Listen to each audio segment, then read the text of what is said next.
केंद्रीय गृह मंत्री अमित शाह मुश्किल में घिर चुके हैं। संसद से लेकर सड़क तक उनके खिलाफ प्रदर्शन ही प्रदर्शन हो रहे हैं। इस्तीफे की डिमांड हो रही है। सवाल किया जा रहा है कि आखिर दिल्ली में छात्रों पर पुलिस ने गोलियां किसके आदेश पर चलाई। लोकसभा में राहुल गांधी ने इस मुद्दे को उठाया, सीधे सीधे कह दिया कि अमित शाह ने आदेश दिए थे। और अब राज्यसभा में पेपर लीक बिल पर जब चर्चा हुई तब मल्लिकार्जुन खड़गे ने वो ही सवाल दोहरा दिया। कहा, आखिर गृह मंत्री कहां हैं, कहां छिप रहे हैं? हम संसद में खड़े होकर उनसे जवाब मांग रहे हैं और उनको जवाब देना ही होगा, और अगर जवाब नहीं देते हैं तब इस्तीफा देना होगा। सवाल सरकार से है, सवाल गृह मंत्री से है। शिक्षा मंत्री का इस्तीफा पहले ही हो चुका है। ऐसे में सवाल ये उठ रहे हैं कि क्या गृह मंत्री का भी इस्तीफा होगा, क्योंकि जब शिक्षा मंत्री के इस्तीफे को लेकर आंदोलन ने जोर पकड़ा था तब वो चुप्पी साध गए थे, और अब जब गृह मंत्री के इस्तीफे की मांग जोर शोर से उठ रही है तब वो भी चुप्पी साध गए हैं। लेकिन ये चुप्पी बीजेपी के लिए बेहद मुश्किल भरी होती दिखाई दे रही है। मुश्किल में घिरे शाह को लेकर ही आज हम अपनी स्पेशल रिपोर्ट में करेंगे बात, और ये भी जानेंगे कि खड़गे ने कैसे भरी संसद में दे दी उनको चेतावनी। नमस्कार, मैं हूं अंशिता।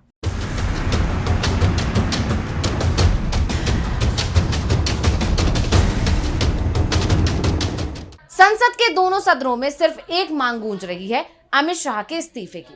विपक्ष अपनी मांग पर अड़ा है कि छात्रों के साथ हुई बर्बरता के जिम्मेदार अमित शाह हैं, इसलिए उन्हें अपने पद से इस्तीफा दे देना चाहिए, क्योंकि उनसे गृह मंत्रालय संभल नहीं पा रहा है। लेकिन सत्ता पक्ष अमित शाह को बचाने में लगा हुआ है। इस कोशिश में सिर्फ मोदी सरकार की जबरदस्त किरकिरी हो रही है। आम जनता का गुस्सा भी सरकार के खिलाफ तेजी से बढ़ता जा रहा है।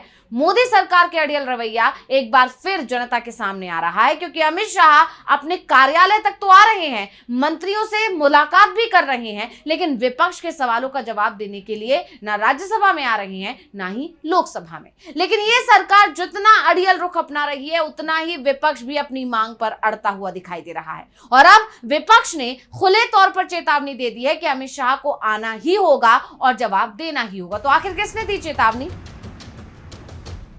अमित शाह से दोनों सदनों में जवाब मांगा जा रहा है, लेकिन बीजेपी सांसद हर दिन हंगामा करके संसद को चलने ही नहीं दे रहे हैं। उनकी कोशिश है कि काम भले ही ना हो, लेकिन अमित शाह बच जाएं या वो विपक्ष की आवाज दबा दें। पर सत्ता पक्ष की ये सारी कोशिश इस बार विपक्ष ने फेल करने का प्लान बना लिया है। लोकसभा के बाद अब राज्यसभा में भी अमित शाह पर सवाल उठे, और मल्लिकार्जुन खड़गे, जो कि राज्यसभा में विपक्ष के नेता हैं, उन्होंने अमित शाह को सीधे तौर पर चेतावनी दे डाली। उन्होंने कहा कि शाह छिप नहीं पाएंगे। सुनिए क्या कुछ कहा खड़गे ने। अरे मेरे विद्यार्थी जो गांव-गांव से आए, स्टेट से आए, उन बच्चों को पैलेट्स का यूज करके उनको मार रहे हैं और हॉस्पिटल में गिरे हैं। किसका आंख गया, किसका कान गया, किसका हाथ गया, किसका पैर टूटा। इसका जिम्मेदार कौन है? इसका जिम्मेदार आप है, होम मिनिस्टर है। आप बंद कमरे में रह के आप सुन रहे होंगे मेरी बात, लेकिन आप बंद कमरे में रह के बहुत दिन छुप नहीं सकते। एक दिन हम बाहर खींच कर आएंगे और जनता के सामने हम दिखाएंगे इनके दोनों में क्या है।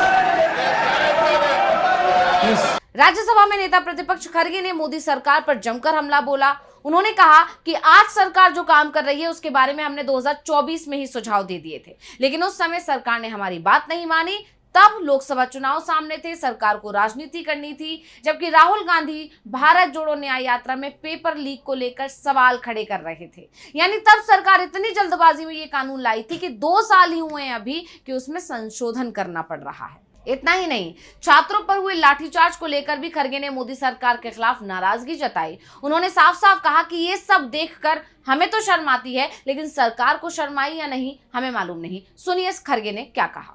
100 से अधिक छात्र इस एजिटेशन में जो थे वो घायल हो गए और आईसीयू में वेंटिलेटर राम मनोहर लोहिया हॉस्पिटल में पड़े बहुत से, और कई बच्चों को आंखों में वो पैलेट के छर्रे लगे आंख पे लगे, पीछे लगे, आप सब देखे हैं, सब टीवी में आप बहुत देखते रहते हैं, आप देखे हैं। लेकिन ये देखकर हमको तो शर्म आई, उनको शर्म आया कि नहीं मुझे मालूम नहीं।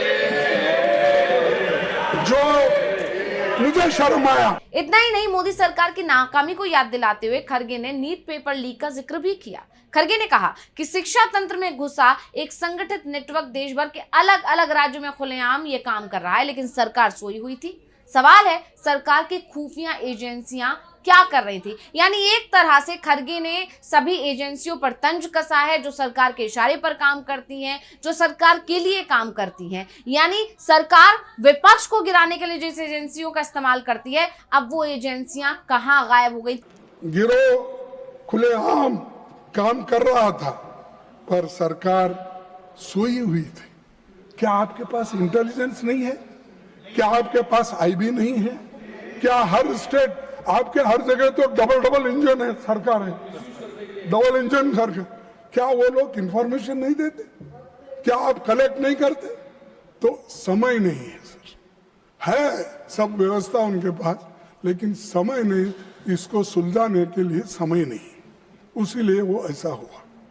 मैं पूछता हूं कि आपकी केंद्र और राज्य की खुफिया एजेंसी क्या कर रही थी, तो उसका जवाब उनके पास नहीं है। इतना ही नहीं, खरगे यही नहीं रुके, उन्होंने सीधे पीएम मोदी पर हमला बोल दिया। उन्होंने कहा कि मोदी की गारंटी हर बार फेल होती है। सभापति जी, ये कोई पहली नाकामी नहीं है। 2015 से लेकर 16, 21, 24 और 2026 तक नीट बार बार पेपर लीक और गंभीर गड़बड़ियों के आरोपों से गिरता रहा। हर बार मोदी की गारंटी फेल होते गई। हमेशा बोलते रहे, मैं देख लूंगा, इस बार नहीं होने दूंगा, कड़ी से कड़ी सजा मिलेगी। कहां है कड़ी से कड़ी सजा? तो कड़ी तो टूट गई, लेकिन सजा किसको भी मिलेगी? अब अमित शाह के इस्तीफे की मांग पर अड़े खरगे ने सरकार को एक सुझाव भी दे दिया। उन्होंने कहा, हमारी मांग है कि सारी परीक्षाओं के लिए एक वार्षिक कैलेंडर बनाया जाए ताकि सरकार जवाबदेह बने। परीक्षाएं टलती है, पेपर लीक होते हैं, नतीजे देर से आते हैं और भर्तियों का वर्ष तक अटकी रहते हैं। नतीजा ये होता है कि युवाओं का करियर रुक जाता है। कई उम्मीदवारों की उम्र सीमा निकल जाती है। इसीलिए हमारी मांग है कि सभी परीक्षाओं के लिए एक कानूनी रूप से टाइम बॉन्ड एनुअल कैलेंडर बनाया जाए, ताकि सरकार भी समय सीमा के प्रति जवाबदेह हो और छात्रों का भविष्य अनिश्चितता से, भरोसे से न रहे। खरगे ने पिछले हफ्ते छात्रों के संसद मार्च के दौरान उन पर हुई बर्बरता पर केंद्र सरकार को आड़े हाथों लिया और उन पर पुलिसिया जुल्म के लिए केंद्रीय गृह मंत्री अमित शाह को सीधे तौर पर जिम्मेदार ठहराया। उन्होंने कहा कि इस मुद्दे पर ना पीएम बोलते हैं, ना अमित शाह सदन में दिखते हैं, जबकि गृह मंत्री को खुलकर बोलना चाहिए। खरगे ने पूछा कि इतनी गड़बड़ी के बाद भी अमित शाह चुप क्यों हैं। उन्होंने ये भी आरोप लगा दिया कि सरकार ने छात्रों को अराजक कहा, जबकि छात्र शांतिपूर्ण तरीके से संसद मार्च कर रहे थे और वो संवाद करना चाहते थे, लेकिन उन्हें मिली लाठी, पैलेट गन, आंसू गैस के गोले। यानी खरगे ने जमकर मोदी सरकार की आलोचना की, उनके काम करने के तरीके की आलोचना की और सीधे तौर पर अमित शाह का इस्तीफा मांग लिया। हालांकि खरगे की बात काटने की बीजेपी सांसदों की तरफ से बहुत कोशिश हुई, लेकिन खरगे ने अपनी बात कहना जारी रखा, जिससे एक बात तो साफ हो गई है कि विपक्ष अपने कदम पीछे लेने वाला अब नहीं है और इसकी वजह है युवाओं की सरकार के खिलाफ बढ़ती नाराजगी। और खरगे ने साफ कह ही दिया है कि अमित शाह को उनके कमरे से जनता खींच कर ले आएगी। खरगे का बयान बता रहा है कि विपक्ष ने शाह के खिलाफ कोई जबरदस्त प्लान बना लिया है। तो स्पेशल रिपोर्ट आपको कैसी लगी हमें कमेंट करके अपनी राय जरूर दीजिएगा। इसी के साथ मुझे दीजिए इजाजत। देखते रहिए DV लाइव। नमस्कार।